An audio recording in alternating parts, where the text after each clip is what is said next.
अस्सलाम वालेकुम व्यूअर्स, आपको अपना जो होल कंट्री जॉब्स अपडेट में खुशामदीद कहता हूँ। व्यूअर्स आपको बताऊंगे सिंध पुलिस 480 का मेडिकल क्यों लेट हो रहा है। बाकायदा नोटिफिकेशन भी आ चुका है, तमाम डिटेल दूंगा, लेकिन चैनल को सब्सक्राइब लाजमी करें क्योंकि चैनल को सब्सक्रिप्शन में जब चेक करते हैं एनालिटिक्स में जाके तो बहुत कम बंदों ने सब्सक्राइब किया हुआ होता है।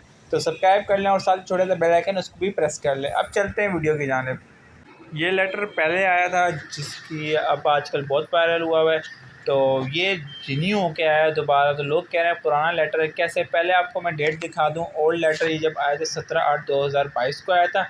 इस लेटर में ये कहा गया था कि भाई वेरिफिकेशन 1 महीने के अंदर अंदर कंप्लीट की जाए, और ये ईस्ट का लेटर था। तो उसके बाद ये रिन्यू हो के आया 1/10/2022 को, यानी हमने जो है वेरिफिकेशन 1 महीने के अंदर कंप्लीट करनी है। ठीक है, तो ईस्ट वालों का टाइम है तो अगला महीना यानी 11वां, तो तब तक कंप्लीट हो जाएगी। और उसके अलावा आपका इस मंथ के लास्ट तक फाइनल मेडिकल आ जाएगा, वरना अगले मंथ 100% है। ठीक है, लेट होने की वजह है कि वेरिफिकेशन में थोड़ा सा टाइम लग रहा है। उससे पहले जो सैलाब वगैरह आ गए थे, तो अब इलेक्शन भी इसी मंथ में, तो थोड़ा सा टाइम तब लग रहा है। तो आप लोगों का फाइनल मेडिकल होना, उसके बाद लास्ट स्टेज है अपॉइंटमेंट लेटर का। तो टेंशन नहीं लें, आपका इस मंथ के एंड में या फिर अगले मंथ में लाजमी मेडिकल होना है। ठीक है, और आप इस नेक्स्ट वीडियो में मुलाकात होगी, और चैनल को सब्सक्राइब लाजमी कर लें।